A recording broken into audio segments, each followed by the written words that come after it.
Lalu, upaya apa yang bisa kita lakukan untuk membangun lembaga pendidikan yang inklusif?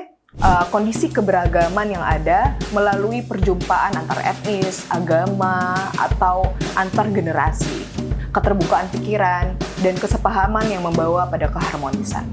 Pemangku kepentingan juga perlu memaksimalkan fungsi sekolah sebagai wadah sosialisasi dalam menerapkan nilai-nilai toleransi secara holistik. Pertama, melakukan pemaknaan ulang atas pendidikan multikulturalisme.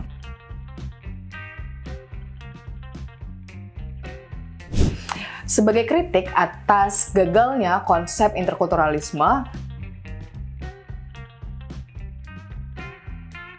seharusnya pendidikan multikultural dapat menjadi jembatan penghubung untuk keberagaman yang bernilai inklusif dan bermakna.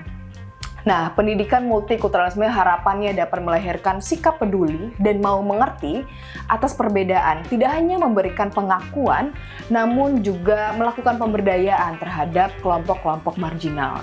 Saat ini kita sudah punya kurikulum Merdeka Belajar. Nah, ini dapat dijadikan fondasi awal untuk mengimplementasikan konsep atau nilai-nilai pendidikan multikulturalisme ke dalam kurikulum yang ada. Yang kedua, memperkaya pengalaman sosial yang heterogen. Kurangnya ruang perjumpaan antar kelompok yang berbeda dapat menimbulkan kecurigaan dan kontravensi.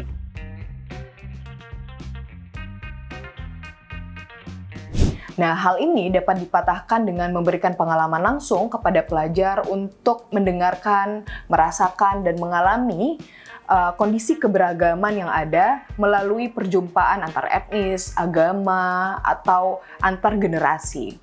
Otto Scharmer dalam bukunya Theory U, Leading from the Future as It Emerged, menawarkan metode presensing,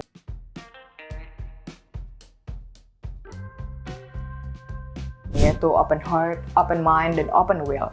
Nah, metode ini dapat dijadikan pendekatan yang baik untuk melahirkan toleransi yang otentik, keterbukaan pikiran, dan kesepahaman yang membawa pada keharmonisan.